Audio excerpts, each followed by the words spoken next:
It was the kind of morning that didn't need to be remembered. Gray, folded in half by drizzle. The kind that makes every sound feel closer than it should. I'd gone downstairs to grab the mail and heard her humming behind her door. It was faint, like something she didn't mean for anyone to notice. Her door was always slightly open. Never wide, never shut. Just undecided. She'd moved into the apartment across from mine a few months ago, mid-40s maybe. Soft-spoken, always in long sleeves. The kind of woman who says thank you like she means it. We'd exchanged small things, mail misdelivered.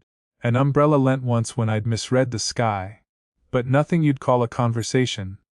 That morning the hallway light flickered, and I stood there holding a damp envelope, trying not to stare. Then her voice, morning. I looked up. She was leaning against her half-open door, hair tied back, holding a mug with both hands, steam curled up and blurred part of her face. Hey, I said, too quickly. Sorry. Didn't mean to hover. You weren't, she said. Just looked like you were thinking about something. I wasn't sure how to answer that. I wasn't thinking about anything important. Just that her door smelled faintly of coffee and detergent, and that no one had spoken to me this early in weeks. She tilted her head, eyes flicking to the envelope in my hand. Something good in the mail. Electric bill, I said. So depends on your definition of good. That earned a quiet laugh, small, genuine. The kind that doesn't reach the eyes but lingers in the air. She nodded toward my side of the hall. If you ever want to borrow sugar or complain about bills, I'm usually here. Doors well, half open. I smiled, folding the envelope once, then again, until it was just a soft square between my fingers. I'll remember that. She didn't say anything else. Just gave a small wave with the hand still holding her mug and disappeared behind the door. Later, at the cafe where I sometimes pretend to work on my laptop, I thought about that half-open door more than I wanted to. The barista knew my name but not my order. I liked that. It made me feel like I could change things if I wanted to. My phone buzzed once. A message from no one, just a reminder app I'd set weeks ago, buy detergent. I ignored it, scrolled through old messages I'd never sent. One of them was still half-typed. Hey, do you ever hear me playing guitar through the wall? I'd never pressed send. The rain outside had turned into a fine mist that made everything look like it was waiting for something to start. I watched people move past the window, jackets brushing, umbrellas bumping. Everyone looked like they had somewhere to go. When I came back home that evening, her hallway light was off, but her door, again, was half open. I hesitated, groceries in hand, the sound of dripping from a pipe echoing between us. Then, from inside her apartment, her voice again, soft but clear this time. You can knock, you know. I froze. She stepped into view, no makeup, hair damp like she'd just showered. She smiled in that small, tired way of people who've been waiting to speak but don't know how to start. I made too much tea, she said. You want some? I looked down at the grocery bag, the paper towel sticking out like an awkward excuse. Sure, I said finally. When I knocked, the door was already half open, and for some reason, that felt like an answer to something I hadn't asked yet. Her apartment smelled like orange peels and rain. I remember that first. The smell and the soft hum of a radio too low to recognize. She poured tea into two mismatched mugs and handed me the one with a chipped rim, as if she already knew I wouldn't mind. It's just chamomile, she said. I don't usually have company. I smiled, settling awkwardly on the edge of her couch. Me neither. She gave a quiet laugh, one that seemed to surprise her. For a few seconds, it was just the clink of spoons and the sound of her adjusting the curtain, so the streetlight wouldn't glare inside. There were books stacked everywhere, novels, gardening guides, even one about woodworking. Nothing looked arranged, just lived in. You were close with your father, weren't you? She asked suddenly, not looking at me. I blinked. How'd you? You mentioned him once. When you helped me carry that shelf upstairs. Right. I'd forgotten that. Yeah, I said slowly. Past 2 years ago. She nodded, the kind of nod people give when they know too well what that silence feels like. Divorce feels a bit like that too, she said quietly. Except you still bump into the ghost sometimes, usually at the grocery store. I looked at her then, not at her hands or her tea, but her face. There was a steadiness there, something that made me feel younger than I was. We sat there for a while, both pretending to sip tea long gone cold. The rain hit the window harder, like it wanted in. She reached for the radio, turning the volume up just slightly. A song from the 90s played, something half familiar. I used to play this album on repeat when I moved here, she said. It made the place feel less empty. I almost told her I knew that feeling, that the walls in my apartment felt too thin, like they could hear how quiet I was. Instead, I just nodded. When she leaned forward to refill my cup, her sleeve brushed my hand. Neither of us pulled away. Not right away, at least. She froze for half a second, then smiled small, apologetic. You've got paint on your fingers. Yeah. I murmured. Didn't notice. She watched the spot, thumb hovering just above it before she pulled back, fingers tightening around the teapot handle. That silence, short, but heavy, stayed in the air long after she stood to collect the cups. As I left, she followed me to the door, one hand resting against the frame. Thanks for the company, she said. Any time, I answered, though I wasn't sure what any time meant anymore. In the hall, the light flickered again. I turned and she was still there, fingers grazing the door's edge like she was debating whether to close it. She didn't. That night, I couldn't sleep. I kept thinking about the warmth of that brief touch, about the chipped mug, sitting somewhere in her sink. I don't know why that moment stayed with me. Maybe because it felt like someone finally saw me. For a few weeks, things stayed ordinary. Or at least we pretended they did. I'd still see her in the hallway, grocery bag in hand, hair tucked behind one ear. We'd trade a few quiet words. Weather, the noise from upstairs, the usual small talk people use to cover something larger. But something had changed. It was in the way she paused before unlocking her door, or how her eyes lingered a second too long when I said goodnight. One evening, she knocked on my door, said her heater had gone out again. I followed her across the hall, toolbox in hand, like it was the most natural thing in the world. The air in her apartment felt different, warmer, heavier. She crouched beside me as I adjusted the old radiator knob. Her hair brushed my shoulder. Neither of us moved. You're good at this, she said softly. Just pretending, I muttered. My voice came out lower than I meant. She smiled, faintly. That's still something. For a while, all I could hear was the tick of the radiator trying to come alive. When it finally did, we both exhaled at the same time. She laughed, small and startled, like she hadn't meant to. I looked at her then, really looked. The lines around her eyes, the soft tiredness that made her beautiful in a way I didn't have words for. And that was the problem. She must have felt the silence shift, because her expression changed. Softer, guarded. I should make dinner, she said, standing up too fast. Yeah, I said, but I didn't move. Of course. She turned toward the kitchen, and I saw her hand tremble slightly when she reached for the drawer. I didn't mean to, I started, but stopped. To what? She asked, without looking back. I shook my head. Forget it. She turned then, leaned against the counter. You're young, you know. It wasn't said with condescension, more like she was reminding herself. I smiled, awkwardly. You're not exactly ancient. That made her laugh again. It broke the air a little. And then, her neighbor, an older man from down the hall, knocked on her half-open door. You got a package delivered to me again, he said. She stepped away immediately, took the box from him, thanked him too quickly. When he left, the air between us had changed again. Cooler this time. I should let you eat, I said, picking up the toolbox. Right, she whispered, but she didn't walk me to the door. I stopped anyway, halfway out. She was standing near the window, holding the edge of the curtain, light catching in her hair. I could see her reflection in the glass. Thoughtful, maybe a little sad. She looked over her shoulder. Thanks for fixing it. Anytime, I said again. She smiled, barely. You should stop saying that. I almost asked why. I almost said what I felt. But then she looked down. And that was enough to keep the words where they were. When I stepped into the hallway, I heard the quiet click of her door closing. Not shut, just half open, like she couldn't decide what to do next. It was late on a Sunday when she asked if I wanted to walk with her. No reason, she said, just to stretch her legs. The town was quiet, everything muted, like sound had chosen to stay indoors. We walked side by side, the sky still holding on to its last bit of gray. I kept my hands in my pockets. She held her phone like it might save her from silence. "How's work?" she asked after a while. "Slow, same customers, same jokes." She smiled faintly. Consistency has its charm. We crossed the small park near the corner store. Kids had left their bikes leaning against the fence, wheels turning slightly in the breeze. She stopped near a bench. I followed. She didn't sit right away, just looked around like she was checking if it was safe to feel something.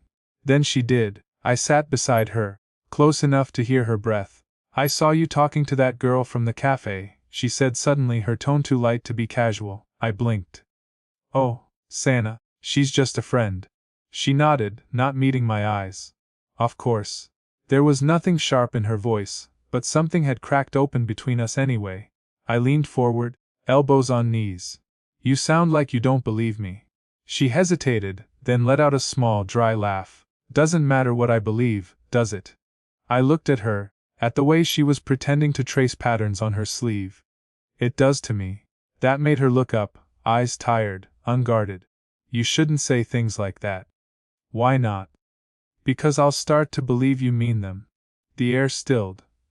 I didn't know what to do with my hands. She didn't know what to do with her honesty. "I'm sorry," I said, but even as I said it, I wasn't sure for what. She shook her head. "Don't apologize. Just don't make this harder than it already is." We sat like that for a long time. A car passed, headlights gliding over us like an afterthought. Somewhere nearby, a dog barked once and stopped. Then she said, quietly, "You remind me of when I still believed people meant what they said." I wanted to reach for her hand, to tell her I did, but she looked so fragile in that moment, not weak, just tired of being seen. So I didn't move. "Maybe you should stop coming by so much," she said, voice almost breaking on the last word. I stared at the ground. "Is that what you want, sir?" Her silence filled the space where a yes or no should have gone. Finally, she stood, brushed the dust from her coat. "I don't know what I want," she whispered. And then, after a pause that felt longer than the walk home, "Do you?" Her eyes lingered on me for a second too long, an unspoken question, hanging there like breath in cold air. Before I could answer, she turned away, and I let her. She stopped answering the door. At first, I told myself she was busy. That maybe she'd gone to visit family, or was caught up with work, or just needed space after what she'd said at the park.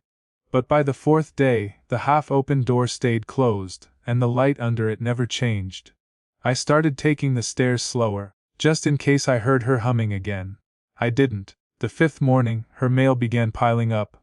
2 envelopes, then 3. I almost picked them up for her, but something stopped me. Maybe it was pride. Maybe both. A week later, I saw her again. It was outside the small grocery on the corner. She was standing by her car, talking to someone. A man, older, familiar in a way that made my stomach tighten. He carried himself like he belonged to some past version of her.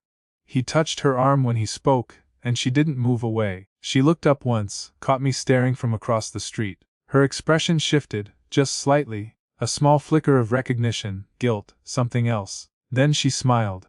Polite, careful, like we were neighbors again. I walked home before she could say anything. That night, I sat by my window, lights off, staring at the dark line of her blinds. Around midnight, her car pulled in. I could tell by the rhythm of her footsteps that she wasn't alone. I didn't stay to watch. The next morning, her door was closed but her shoes were by the mat. The same pair she wore when we'd walked to the park. It felt like a quiet reminder that she still lived here, that I hadn't imagined her. When I left for work, there was a note under my door, folded twice, no name. "Don't wait up, it's not what you think, Mum." I must have read it a dozen times before tucking it back under her door. At work, I couldn't focus. I kept thinking about the man, the way she'd smiled, not with warmth, but with something practiced. Like she was putting a wall back where I'd seen a window. I went home early that evening, passed her door, paused. My hand hovered near the wood. I could have knocked. Should have, maybe. But the hallway felt too quiet, and the light from her apartment leaked just enough to tell me she was awake. And choosing not to open it, back in my own room, I stared at my phone screen. I typed a message I didn't send. "You don't owe me an explanation. I just hope you're okay." Then I deleted it. The cursor blinked for a long time before the screen went black. I sat there, listening to the faint hum of her TV through the wall, and thought how strange it was. How you can miss someone who's still only a few feet away. I didn't feel heartbroken. I felt paused. Like life forgot to finish the sentence. It was raining again the night she knocked. I almost didn't answer. The sound came soft at first, one knock, then silence, then another. I opened the door expecting a delivery, but there she was, hair damp, sweater clinging to her sleeves. I didn't think you'd still be up, she said. Wasn't I? Lied. She gave a tired smile. Could I come in for a minute? I stepped aside. She moved carefully, as if entering someone else's memory. The smell of rain followed her inside. She looked around like everything had changed, though it hadn't. Same mug on the counter. Same half-folded blanket on the couch. You were right, she said finally. About what?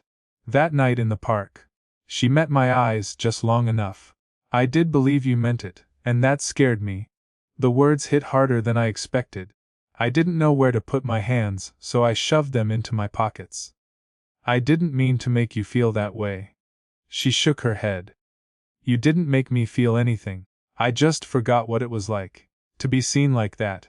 The rain filled the silence between us. It drummed softly against the window, steady, patient. I wanted to ask about the man from the grocery store, the note under my door, the nights she didn't answer.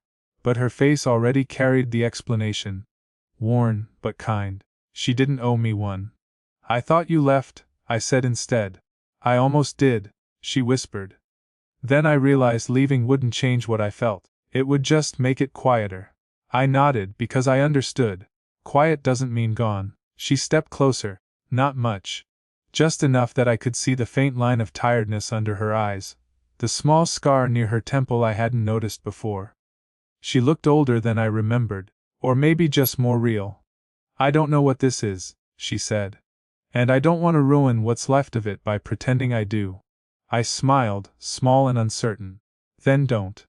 She breathed out, a fragile sound that could have been a laugh. You make things sound simple.